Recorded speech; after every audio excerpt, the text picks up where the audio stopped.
কলকাতায় বাংলাদেশের এমপি আনোয়ারুল আজিম আনারের হত্যাকাণ্ডের 1 মাস পেরোলেও এখন পর্যন্ত তদন্তে দৃশ্যত বড় কোনো অগ্রগতি নেই। কিছু হাড়গোড় এবং মাংস উদ্ধার ছাড়া তদন্তে এখন পর্যন্ত দুদেশের তদন্তকারী কর্মকর্তারা আর কিছু বের করতে পারেননি। কি ঘটতে যাচ্ছে এমপি আনারের হত্যাকাণ্ডের তদন্তে? তদন্ত কি শেষমেশ ঝুলে গেল?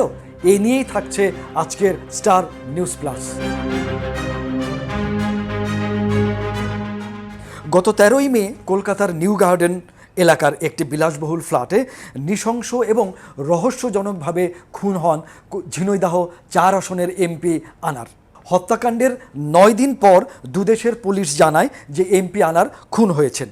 হত্যাকাণ্ডের সাথে জড়িত থাকার অভিযোগে এখন পর্যন্ত বাংলাদেশ এবং কলকাতায় 7 জন গ্রেপ্তার হয়েছেন। এদের মধ্যে 5 জন বাংলাদেশের এবং বাকি 2 জন কলকাতায়। বাংলাদেশে সর্বশেষ আজ যাকে গ্রেপ্তার দেখানো হয়েছে তিনি হলেন ঝিনাইদহ আওয়ামী লীগের সাধারণ সম্পাদক সাইদুল করিম মিন্টু।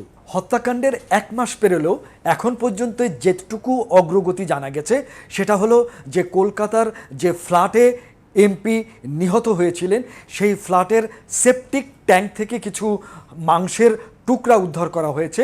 আর এছাড়া কলকাতার দক্ষিণ 24 পরগনার একটি খাল থেকে কিছু হাড়গোড় উদ্ধার করা হয়েছে।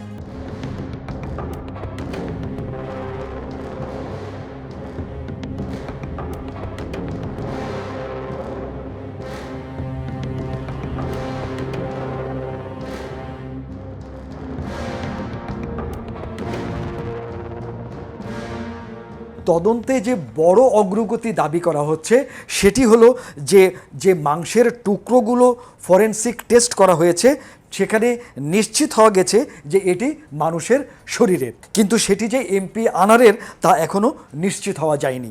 এমপি আনারের মেয়েকে এখনও কলকাতায় নিয়ে ডিএনএ স্যাম্পলিং করা হয়নি।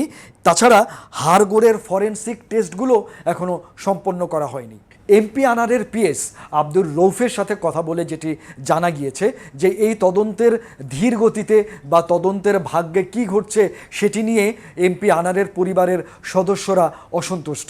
এমপি আনারের মেয়ে ডোরিনের ভিসা হলেও ডিএনএ স্যাম্পলিংয়ের জন্য এখন পর্যন্ত কলকাতা যাওয়ার গ্রিন সিগন্যাল তিনি পাননি।